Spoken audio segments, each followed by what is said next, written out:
Welcome to Blind Abilities. I'm Jeff Thompson. Okay, so state services actually played a huge part in everything that I'm doing. Don't be afraid. Get out there, meet people, be friendly. Nobody is judging you. Think big. Look at what do you love to do, what do you enjoy doing, and then how can you turn that into getting paid? I use my Braille display, I use JAWS. Put on your cape, grab your gladiator shield, and go get 'em, Tiger. Don't limit yourself. Career Expo 2019, such a great opportunity for transition age students to meet up with professionals from a wide variety of professions. It was an opportunity for students transitioning from high school to college to the workplace to ask questions from nearly 25 professionals. What is their job like? What tools they use? And to receive encouragement about the possibilities that they too can achieve their dreams and get the career that they want.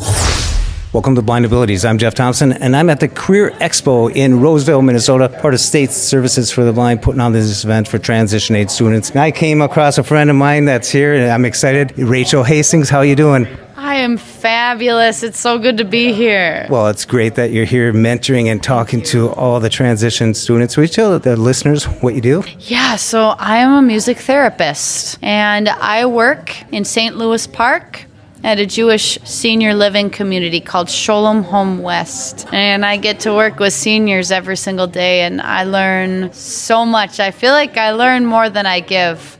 But I started music therapy because I love music and I love people. So music therapy fit the bill. Can you explain, how does music therapy work? As a music therapist, what I do is I conduct assessments on each of my clients, and during those assessments I find out their medical history, find out their music preferences, and then based on the assessments I create client-specific goals for each client, and then I use music-centered interventions to help my clients achieve their goals. That sounds awesome. It's a passion and you get to do it every day. Right. And I'll just give you a little example of goal and an intervention that I use, but I work with seniors, and unfortunately a lot of them are experiencing memory loss. And so one goal that I use a lot for patients experiencing memory loss is increasing social interaction. A lot of times when a client knows that he or she is losing their memory, they isolate themselves and they don't really want to interact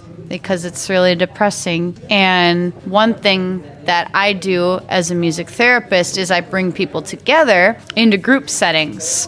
What I'll do is I'll have my clients kind of placed in somewhat of a semicircle around me, and then I'll be in the middle, and I've got the guitar, and I sing, and I talk with them, and I make sure that they can all see me and hear me. And then sometimes I'll hand out musical instruments just to get them moving and shaking. But then a lot of times what I'll do is I'll start playing a certain song, and I'll say, what do you guys think about this song? And I'll call the clients by name and say, you know, so-and-so, what do you think about that? Do you like this song? I hear you singing over there. And just kind of get them talking and get them interacting with me, and then get them interacting with each other. And it gets them, kind of distracts them from the present problems that they're having, and it kind of helps them to reminisce. It kind of brings them back to when they were younger and they heard that song for the first time. That seems awesome. Thank you. So when you were going to school, when you came out of high school, when you went to college, was this your destination? Actually, I found out what music therapy was from my state services for the blind counselor, Chad Bovey. He told me about music therapy, and I had no idea what it even was until he told me about it. And I thought because I love music and I love people that music therapy would be perfect. I wanted to do performance, but, you know, realistically, it can be really tough to make it on only performance. And plus, I wanted a job where I could work more closely with people. And I feel like as a performer, when I'm just constantly on the stage, I don't get as much one-on-one time with people. So it's not something that I always wanted to do only. So music therapy is perfect because I get that one-on-one time and I'm able to make such special connections with people. State Services for the Blind puts this expo on. How did State Services play a part in your success? Oh my gosh. Well,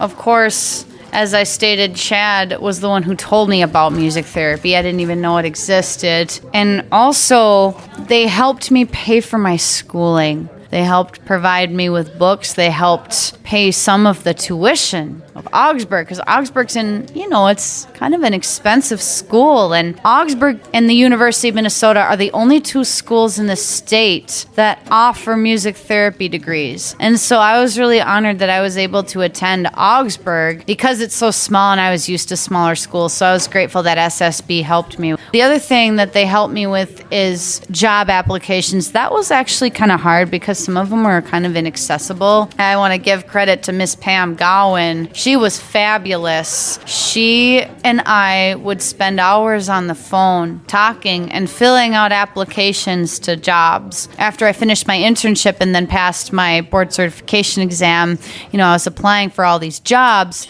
And it took a while, and I needed a lot of help because, like I said, some of the applications were really long, and they were online, and they were hard to navigate with a screen reader. So Pam and I did a lot of that over the phone, and I give her a ton of credit for helping me get to where I am today. Well, that's great. Now, what advice would you give to transition age students when they're looking towards the future? They're maybe doubting it, but there's opportunities. What would you tell them?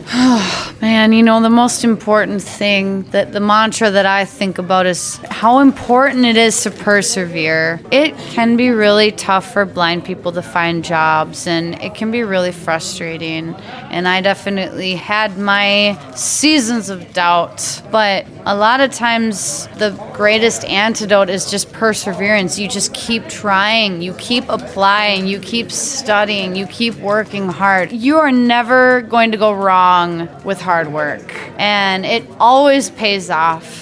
When I was in college, it was tough, and I'm not afraid to tell people that. When I was giving advice today with these students, I was telling them about some of the things I went through in college, and it's not easy, but it's possible. I think that perseverance is key.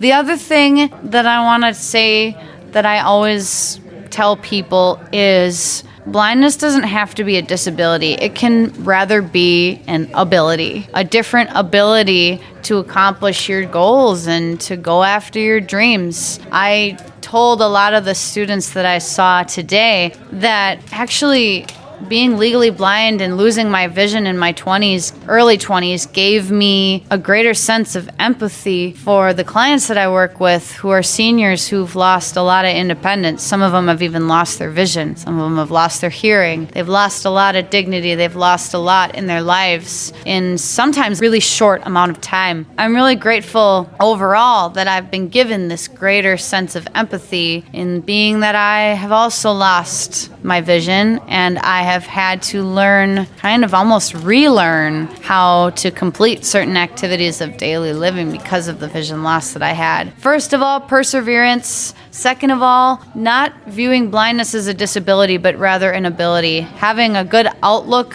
on your situation is key to success. And speaking of success, perseverance, there's something that I got to bring up here.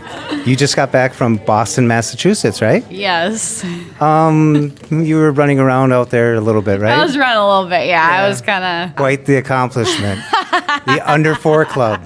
Can you tell our listeners a little bit about that? Yes. Oh my gosh. So I ran the Boston Marathon, and I ran it in a time of 3 hours, 55 minutes, and 38 seconds. That's my fastest marathon. It was my third marathon so far. I had a lot of obstacles. I had a really, really hard training cycle. It was filled with a lot of physical and mental illness as well as injury, and I didn't even think I was going to be able to run the marathon because of all of those factors. So when I was standing at the start line, it kind of felt surreal. I hadn't been that nervous in a long time, but I thought to myself, God wouldn't have brought me all the way to Boston if I weren't going to finish. But I was terrified I wasn't going to finish. But I ended up finishing in a faster time than last year. I ran 6 minutes faster than I did last year, despite a rough training cycle and having to miss a couple weeks of training. So it just goes to show that God, He's always present, and He always knows what we need